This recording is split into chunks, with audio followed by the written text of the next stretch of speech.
Isaías, capítulo 6, versículo 1 diz assim: No ano em que o rei Uzias morreu, eu vi o Senhor assentado num trono alto e exaltado, e a aba da sua veste enchia o templo.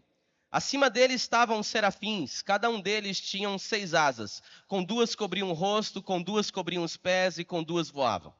E proclamavam uns aos outros: Santo, Santo, Santo é o Senhor dos exércitos, a terra inteira está cheia da sua glória. Ao som das suas vozes, os batentes das portas tremeram e o templo ficou cheio de fumaça. Então gritei: Ai de mim, estou perdido, pois sou homem de lábios impuros e vivo no meio de um povo de lábios impuros, e os meus olhos viram o Rei, o Senhor dos exércitos. Então um dos serafins voou até mim, trazendo uma brasa viva que havia tirado do altar com uma tenaz.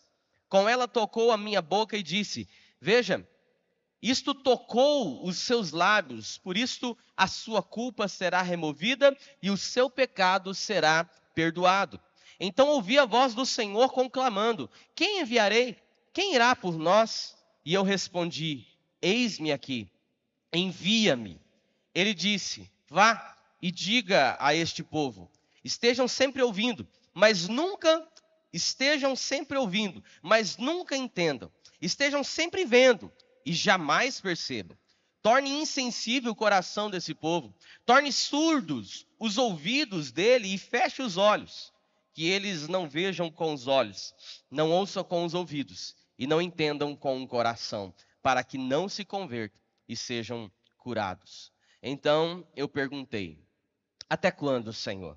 E ele respondeu: Até que as cidades estejam em ruínas e sem habitantes, até que as casas fiquem abandonadas e os campos estejam totalmente devastados, até que o Senhor tenha enviado todos para longe e a terra esteja totalmente desolada. Até aqui, por mais um instante, feche os seus olhos. Queridos, eu costumo dividir as experiências que você e eu, que todos nós temos na nossa vida, em 3 categorias distintas. Preste atenção. A primeira categoria é a categoria que eu chamo de momentos. Momentos.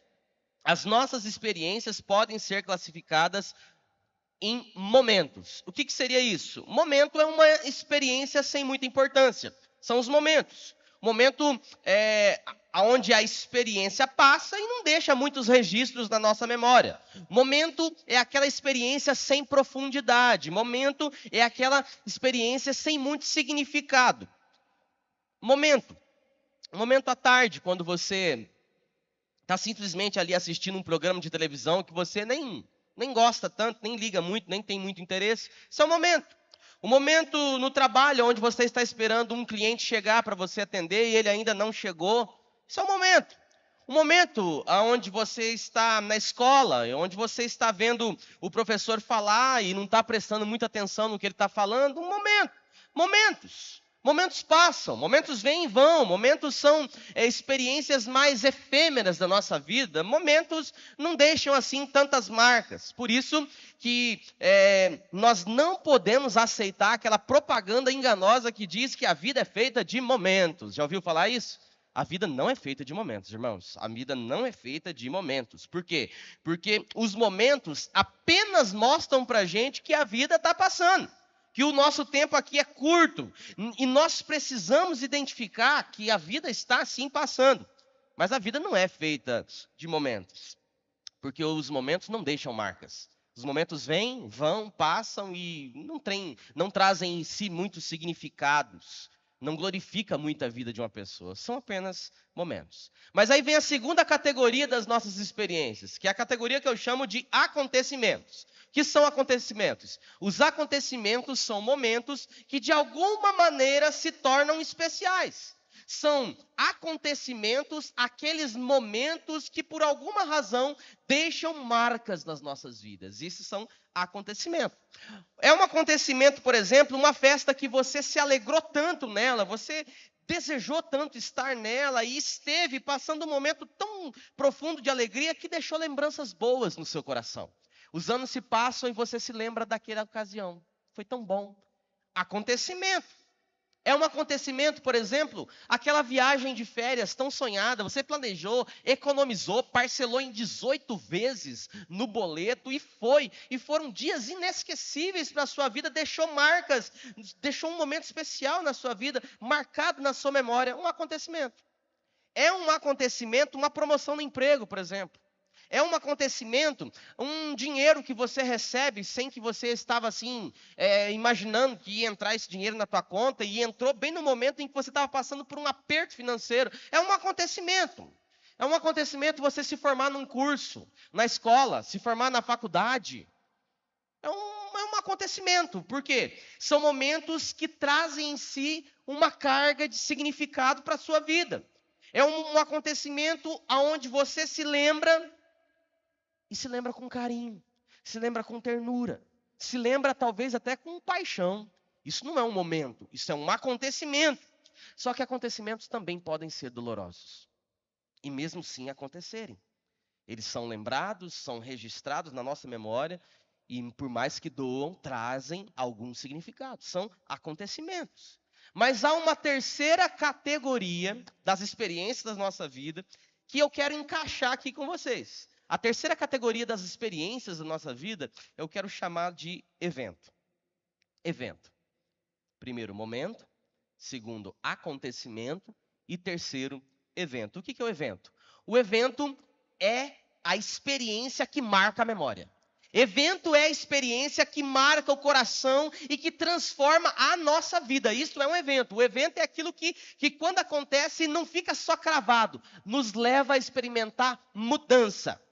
Por quê? Porque quando um evento se dá na nossa vida, a nossa vida não continua a ser como ela era antes. Quando um evento acontece, a nossa vida não é mais como ela era até então. Quando um evento se dá, tudo na nossa vida muda. Muda a forma de pensar, de agir, a linguagem.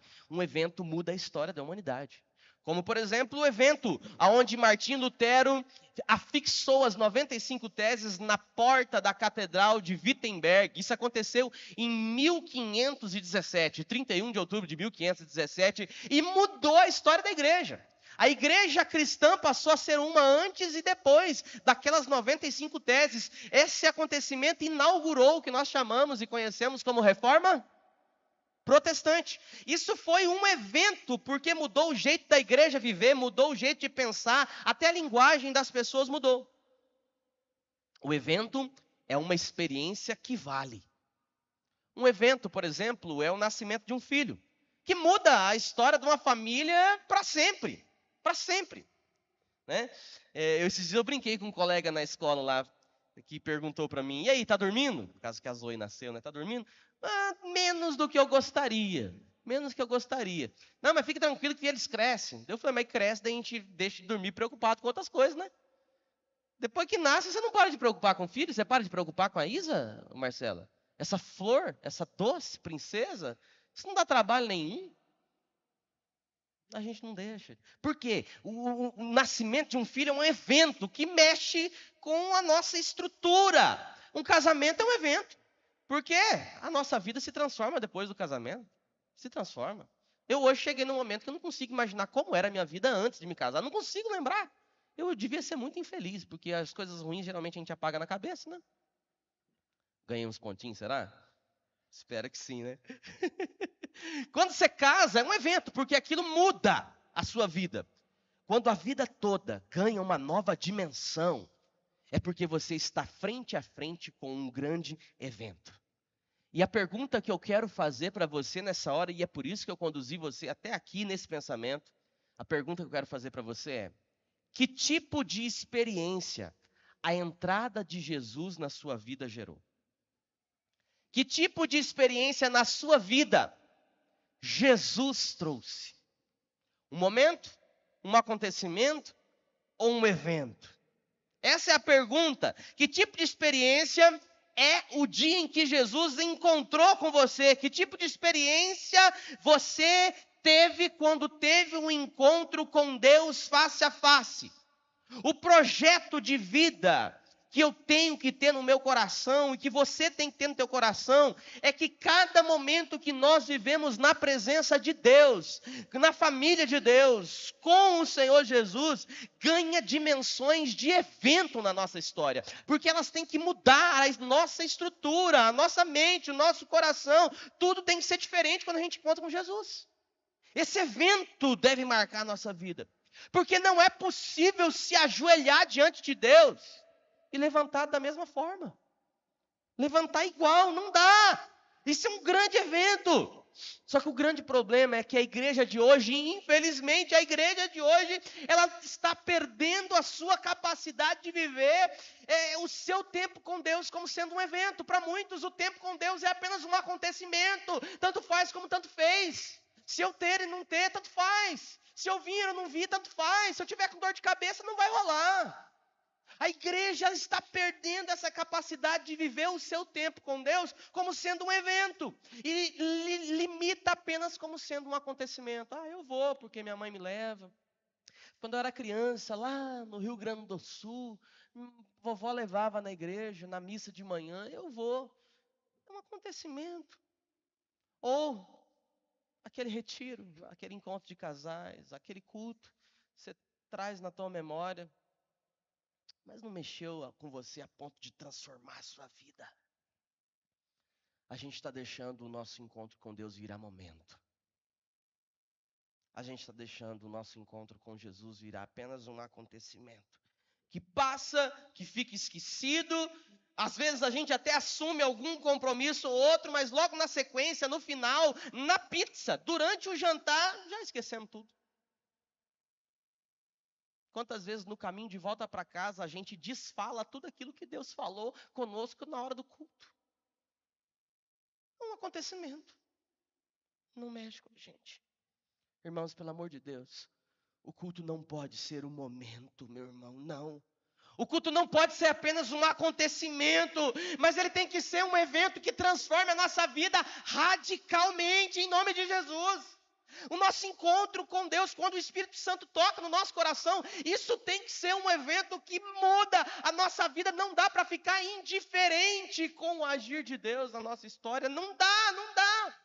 Por que eu estou falando isso? Porque o que aconteceu na vida do profeta Isaías, aqui em Isaías capítulo 6, não foi um acontecimento, não foi simplesmente um momento. O que aconteceu em Isaías aqui no capítulo 6 foi um grande evento, porque mudou a história desse profeta, mudou os seus hábitos, mudou a linguagem de Isaías, mudou o jeito de Isaías pensar. Isaías capítulo 6, só para você entender o contexto, é a história da vocação ministerial de Isaías. É quando Isaías ouve a voz de Deus, o chamando, dizendo: eu farei de você profeta dessa nação. É a chamada ministerial, é a chamada profética de Isaías. Só que na verdade Isaías já era profeta, porque se ele não fosse profeta, por que tem 5 primeiros capítulos, sendo que só no capítulo 6 ele é chamado profeta? Isaías já era profeta. Isaías era profeta da corte do rei Uzias. Ele vivia no palácio. E eu não sei quantos daqui sabem disso, mas Isaías era um profeta que trabalhava dentro do palácio do rei Uzias. E dizem alguns historiadores que o profeta Isaías pode ser um primo do rei, poderia ser um primo do rei Uzias.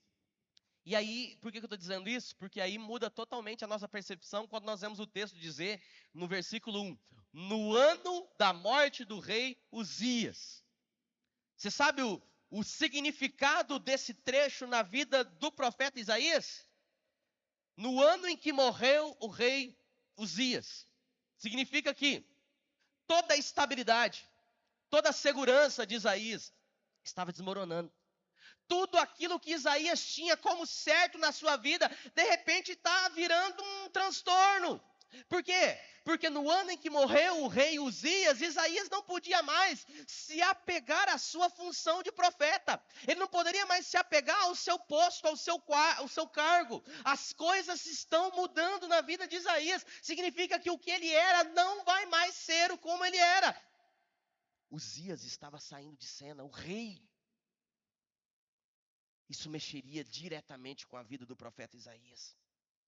Porque a chegada de novo rei é algo muito complicado, principalmente para a vida do profeta. Você conhece a história de Israel, você vê isso no Antigo Testamento o tempo todo acontecendo. Na história de Israel e na história de Judá, as sucessões de reis sempre foram complicadas. Eram transições muito truculentas, violentas, sanguinárias. Davi, por exemplo, foi um rei excelente, mas o filho dele, o sucessor, o Salomão, conseguiu emporcalhar muitas coisas do reino do seu pai. O rei Salomão, mesmo com toda a sabedoria, trouxe idolatrias à terra de Israel. Trouxe idolatria. Salomão teve bons períodos de reinado, mas ele também depois, e principalmente depois da morte, veio o filho dele, trouxe muita porcaria para o reino de Israel, para Judá. Então, muito complicado. Então, quando o texto diz, no ano em que morreu o rei Uzias, significava que Isaías estava com seu cargo em risco.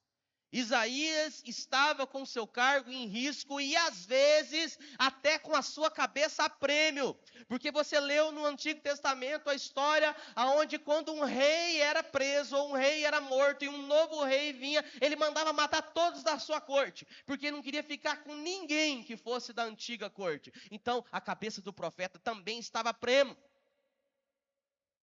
Veja a situação de Isaías. E aí, se você ler Isaías no primeiro capítulo, capítulo 1 de Isaías, até o capítulo 5, você vai descobrir que a palavra de Deus começa a dar para Isaías, a palavra que Deus dá para ele é uma palavra dura. É uma palavra que ninguém queria ouvir. É uma palavra que não enche os olhos. É uma palavra difícil. E isso porque a palavra que Deus dá para Isaías entregar é a palavra que diz que o povo de Deus seria entregue nas mãos de um povo estranho, de um povo estrangeiro. Deus falando através do profeta Isaías que ele faria com o seu povo o seguinte: vocês vão ser levados como cativos, vocês serão expulsos das suas terras, vocês serão levados para muito longe, uma terra que vocês não conhecem, e a terra que vocês amam vai ser desolada. O mundo que Isaías está vivendo, irmãos, era um mundo que estava em um verdadeiro colapso. O rei estava morrendo, profetas indo para o cativeiro, e a sua própria função profética estava sob risco. E foi exatamente nesse contexto que eu estou contando para vocês que Isaías experimentou a visitação de Deus. Foi nesse momento que Isaías teve esse evento que abalou as suas estruturas e mudou a história da sua vida, que trouxe uma revolução na sua história e transformou o profeta Isaías no maior profeta do Antigo Testamento. O livro do profeta Isaías é o único livro dos profetas que contém 66 livros, porque ele teve do Senhor uma visão longa, uma profecia longa, que abarca vários períodos da história de Israel. Isaías, ele conseguiu ver, inclusive, o desfecho da profecia, por quê? Porque Deus cumpre a sua promessa, amém ou não amém? Mesmo as que são ruins, ele prometeu que o povo ia ser cativo, levar. Isaías profetizou, Isaías viu o povo indo para o cativeiro, Isaías viu o povo voltando do cativeiro, ou seja, o desfecho do cativeiro. Isaías viu até mesmo o reinado do Messias. O que é que Isaías experimentou com esse evento? Primeira coisa, Isaías experimentou uma visão de Deus. Veja o versículo 1. Olha só o que diz o versículo 1. No ano da morte do rei Uzias, eu vi o Senhor assentado num alto e sublime trono. Quando o mundo estava em colapso, o que eu e você precisamos é ter uma visão de Deus. Quando o nosso mundo está um caos, o que nós precisamos, em primeiro lugar, é ter uma visão de Deus. Deus soberano, porque o texto diz que ele está assentado num alto e sublime trono. Você pode imaginar que o mundo está desmoronando ao seu redor? Você pode imaginar que parece que Deus perdeu as rédeas do universo, está tudo dando errado, perdeu o controle das coisas, mas isto é mentira. Porque mesmo que a nossa vida esteja um caos, tudo embaranhado, Deus ainda está no controle de todas as coisas. Ele está sentado no seu alto e sublime trono, amém? E a Bíblia diz que Isaías, nesse momento de colapso, ele viu esse trono. Ele está vendo tudo desmoronar. A corte, o rei, seu ofício profético, seu cargo, seus privilégios. Mas no meio de todo esse caos, ele viu Deus assentado no alto e sublime trono. E ele está num trono por quê? Porque Deus está reinando.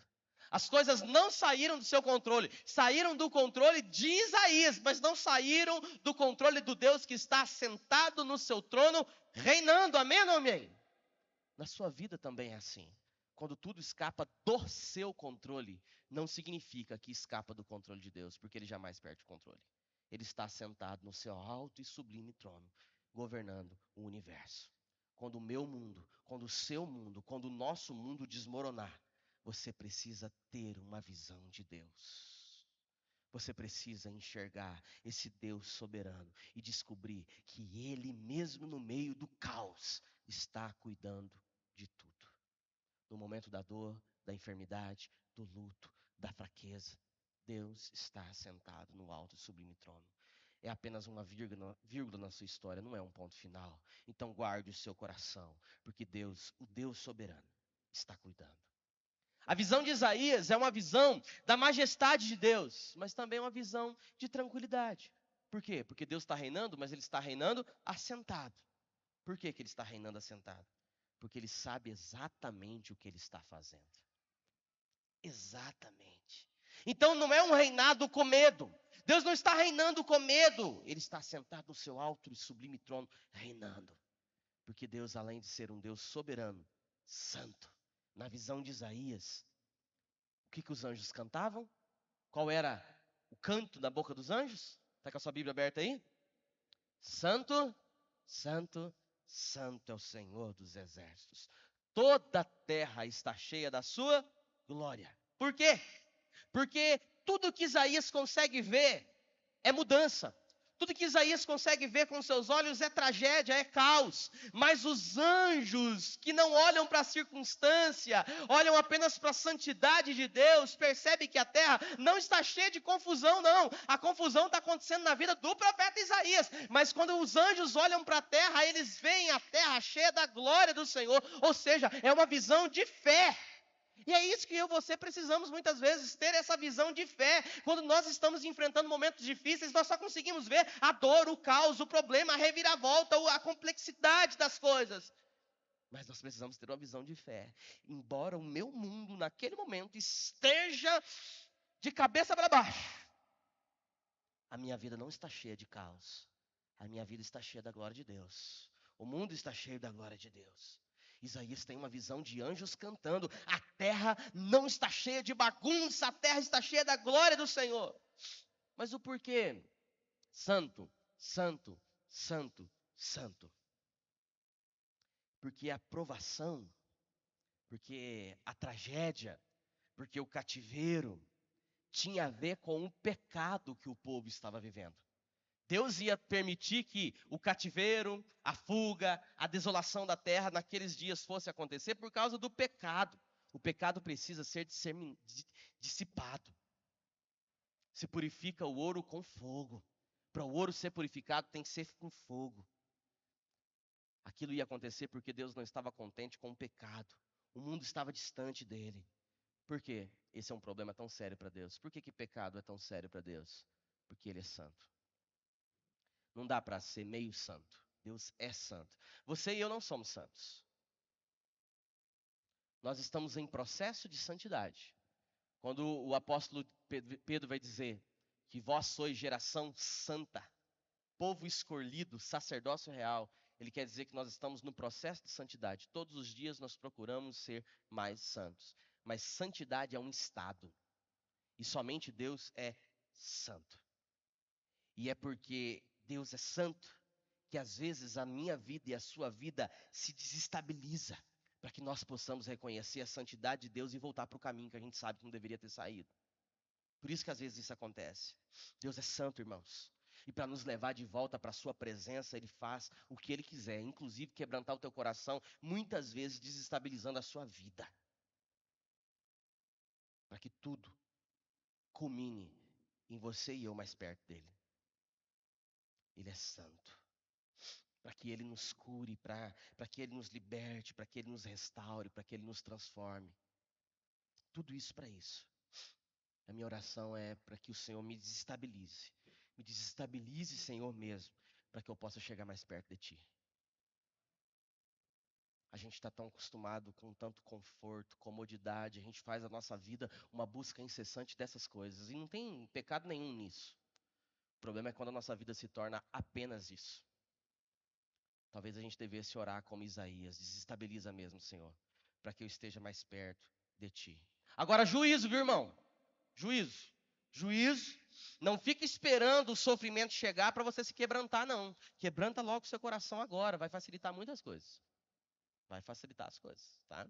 Então, segundo, primeiro Isaías teve uma visão de Deus. Segundo, Isaías teve uma visão de si mesmo.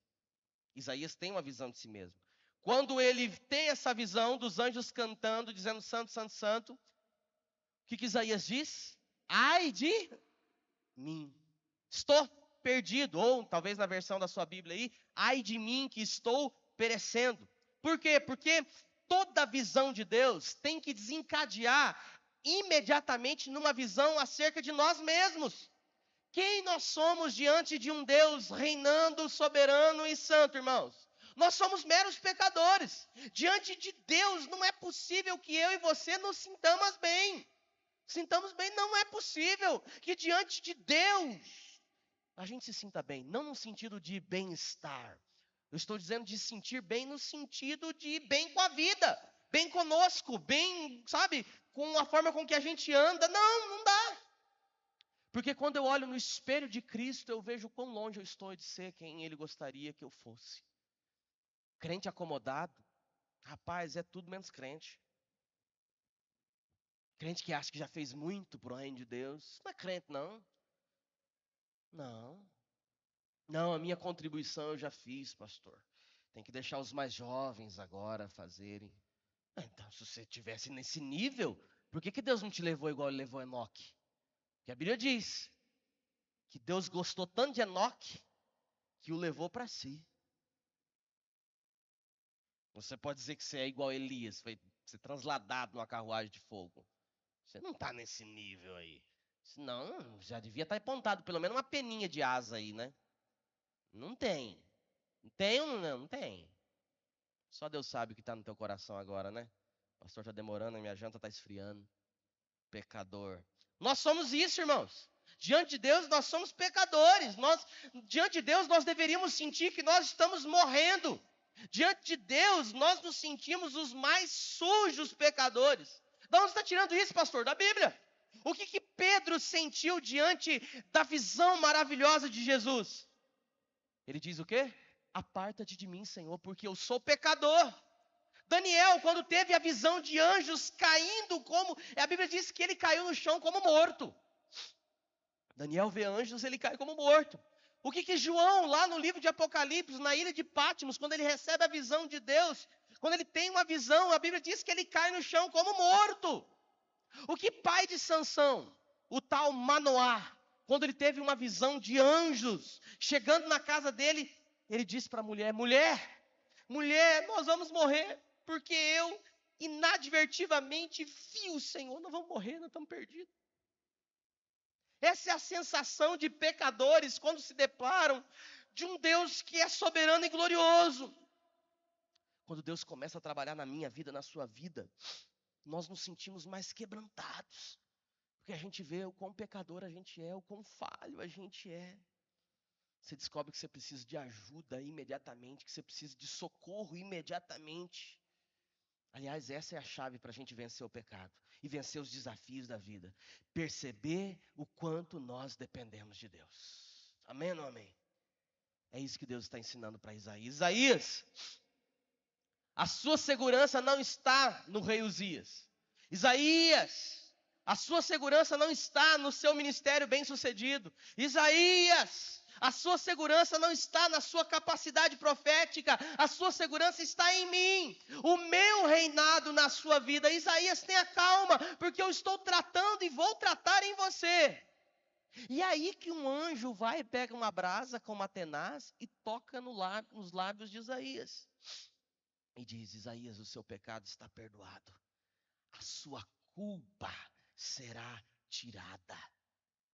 Você se sentiu mal por ser um pecador. E é exatamente quem você é, um pecador. Mas eu estou aqui para dizer para você que os seus pecados já foram perdoados, Isaías. Eu não sei se você está entendendo. A brasa aqui é uma tipologia do justo. A brasa aqui que o anjo toca é uma figura do próprio Senhor Jesus com o seu poder para retirar pecados e nos purificar de toda injustiça. É por isso que o apóstolo João disse: se dissermos que não temos pecado, nós somos mentirosos e a verdade não está em nós. Mas também ele diz que se nós com os nossos lábios confessarmos os nossos pecados, ele é fiel e justo para nos perdoar os pecados e nos purificar de toda injustiça. Cristo Jesus faz isso. Por isso, Isaías diz assim: venham, vejam, se os vossos pecados estiverem vermelhos como carmesim, as suas vidas serão transformadas em brancas como a neve. Aleluia. Queridos, uma visão de Deus deve levar a termos uma visão acerca de nós mesmos. Como que está a tua vida aí? Quando você olha para Cristo Jesus e ao que Ele faz, quando você tem um encontro com Deus, qual a visão você tem de si mesmo? Na vida de Zaqueu, quando ele tem um encontro com Jesus, ele olha para si e ele se vê como um pecador, publicano, ladrão que roubava o povo. E o que um ladrão faz para corrigir seus erros? Não é apenas pedir perdão. O que um ladrão faz para corrigir os seus erros é devolver 4 vezes mais aqueles que ele roubou. Foi isso que Zaqueu fez. Quando ele teve uma visão de Deus, ele olhou para dentro de si e viu onde é que ele estava errando. Por isso que a Bíblia diz: aquele que rouba, que não roube mais. Aquele que mentia, que não minta mais. Quando nós temos uma visão acerca de Deus, nós devemos também ter uma visão acerca de nós mesmos. Isaías teve, primeiro, uma visão de Deus, segundo, uma visão de si mesmo, e terceira visão que Isaías teve, ele teve uma visão da missão dele. Porque quando Isaías foi perdoado, os seus ouvidos meio que destaparam, e ele passou a ouvir uma voz que falava, você está acompanhando com o texto aí? Ele diz: ouvi a voz do Senhor que dizia. Por quê? Porque Deus estava dizendo. O problema é que Isaías não tinha capacidade para ouvir naquele momento. Mas Deus estava dizendo. Ele não estava ouvindo, mas Deus estava dizendo. Enquanto você e eu não passarmos por essa experiência de quebrantamento, de derramar o nosso coração diante do Senhor, a gente não vai conseguir ouvir Deus nos chamando. A gente vai se debruçar na visão e na mensagem que Deus está dando para outras pessoas. Você vai ser aquele crente de ficar ouvindo mensagem de pregador famoso no YouTube. Não é que isso está errado, pelo amor de Deus. Mas você não vai ter a tua visão acerca de Deus. Você vai ficar navegando na revelação que Deus deu para outrem. Mas Ele quer se revelar para você. Ele quer revelar diante da tua casa, na tua família, no teu coração. Tirar toda a impureza, te santificar de toda injustiça. Ele quer fazer isso em você. Enquanto você não passar por essa experiência de quebrantamento, de derramar o seu coração diante do Senhor, você não vai passar a ouvir Deus clamando e chamando a você para uma obra especial. Enquanto você não tiver essa experiência de visão de Deus, você vai achar sempre que Deus quer fazer no mundo através do outro. Oh, mas Deus vai fazer alguma coisa no mundo, tenho certeza. Através do Luiz, ele deve ter um negócio com o Rael, mas comigo não. Rapaz, podia fazer tanta coisa. Mas já tem o fulano que faz. É sempre para o outro, não é por você. Porque quem tem uma visão de Deus e vê uma visão de si mesmo, também tem uma visão da missão que Deus tem para você nesse mundo. Isaías aprendeu na pele o que o padre Antônio Vieira, lá no início dos primeiros séculos, tentou dizer quando ele disse: semeadores do Evangelho, eis o que devemos pretender de nossos sermões. Que eles não agradem às pessoas, mas que as pessoas saiam muito descontentes de si mesmo. É isso que Isaías passou a entender. A palavra nem sempre é fácil, irmãos, mas a palavra é necessária. Por isso que a gente não pode ficar sem a palavra de Deus. Por isso que a gente não pode ficar. Por mais bonito que seja a liturgia, por mais bonito que sejam as programações, por mais lindo e gostoso que sejam os louvores, as músicas, uma igreja se reunir e sair daqui sem ouvir a palavra de Deus, não faz sentido. Porque é a palavra de Deus que traz cura definitiva, é a palavra de Deus que nos chama. não para um bem-estar, mas para o serviço a Deus, para o serviço ao reino. Foi para isso que Deus chamou você, para o serviço. Ah, pastor, serviço, basta que eu tenho. Você trabalha para você. Enquanto você estiver achando que a sua vida é um resumo de você trabalhar apenas para você, o trabalho para você vai ser sempre muito penoso. Muito penoso. O Senhor Jesus diz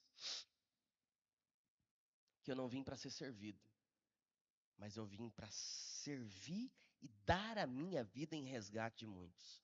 O nosso mestre Jesus veio para servir as pessoas, mas a gente é um povo que está acostumado sempre a ser servido. Alguma coisa no meio do caminho da história da igreja desvirtuou a gente do que Jesus veio nos ensinar. Ele tem uma obra para você e Ele quer usar exclusivamente você para realizar essa obra. Estamos em 2023 e somos na Igreja Presbiteriana Renovada 112 membros.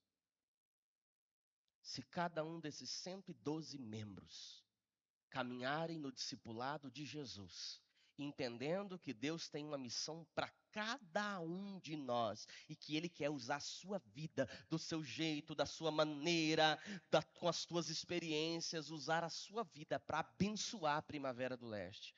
Como estaremos no dia 31 de dezembro do ano que vem? Deus tem uma obra para fazer em você, para que através de você Ele faça a obra na vida de outros. Deus escolheu agir no mundo através da igreja, meus irmãos. O mesmo profeta Isaías é aquele que diz nos capítulos mais para frente: a vida passa e nós voamos. Chega de uma igreja que só tem pedido para fazer, que só se reúne para pedir, para pedir, para pedir, para pedir. Nós estamos ansiando, e o mundo anseia uma igreja que se levante para servir. Porque o nosso próprio Senhor Jesus veio para servir, e quando Isaías se deixou tocar, quando Isaías experimentou esse quebrantamento, quando Isaías viu Deus e viu a si mesmo, ele também viu um mundo necessitado da palavra, e foi aí que ele deu essa palavra para o Senhor. Que palavra? Eis-me aqui, Senhor, envia-me a mim. Veja que cena melancólica, irmãos. O Deus do universo perguntando: e aí? Quem é que vai ajudar? E aí? E aí? O Deus soberano do universo perguntando para nós: e aí? Quem é que vai se dispor aí? Quem é que vai se levantar para ajudar? Pense, o presidente da empresa dizendo: ei, será que tem alguém que pode me ajudar aqui? O presidente da empresa faz isso? Ele simplesmente chega, manda, dá a ordem e não faz para ver. Mas olha que cena melancólica. Olha que cena melancólica. Deus no céu, tão maravilhoso, tão amoroso, tão misericordioso, Ele não impõe nada. O Deus que criou o universo, Ele não impõe nada. Ele não empurra nada a goela abaixo. Ele não obriga ninguém a fazer nada. Mas Ele clama. E o clamor de Deus é: a quem enviarei? E quem há de ir por nós? Ou seja, quem que deseja ir? Quem que vai? Alguém se coloca à disposição? Essa é a pergunta que Deus clama aqui. E aí quando Isaías ouve isso, ele é tocado. Ele é quebrantado. O culto como um evento na vida dele. O culto não como um momento. O culto não como um acontecimento. Mas esse encontro como um evento. Ele disse: eis-me aqui, Senhor. Eu faço a sua vontade. Eu vou. Eu não sou digno. Eu sou um homem de lábios impuros. Habito num povo de impuros lábios. Mas se o Senhor me perdoar nessa noite, eu vou. E eu sei que indo o Senhor vai me usar. E eu sei que embora não seja fácil na minha tarefa, eu serei bem-sucedido em nome de Jesus, eu vou. Irmãos, você pode ser uma bênção na mão de Deus. Você vai ser uma bênção na mão de Deus. Porque Deus tem bênçãos para fazer através de você, queira você isso ou não. Você vai ser uma bênção nas mãos de Deus. O Calbart, teólogo da igreja, diz que os apóstolos e profetas não queriam ser o que eram, mas eles o tinham que ser. Todavia, eles foram. Eu acho isso lindo, eu acho essa frase incrível. Os apóstolos e profetas não queriam ser o que eram. Eles tinham de ser, e todavia, eles foram. Foram por quê? Porque se colocaram nas mãos de Deus. Você nas mãos de Deus é uma potência para toda a vida. Meu Deus, você não está indo. Ser na mão de Deus você está doido. Você não tem ideia, não tem ideia do que Deus pode fazer nessa igreja, nessa cidade, nesse mundo através de você, nas mãos dele. Ele quer fazer isso. E ele continua clamando: a quem enviarei? Eu me lembro que quando eu disse: eis-me aqui, Senhor, envia-me a mim, eu tinha 15 para 16 anos de idade. Eu hoje estou com 34, caminhando para 35, e eu não tinha ideia que Deus iria me usar da maneira com que Ele está me usando. Eu não tinha ideia, não tinha ideia.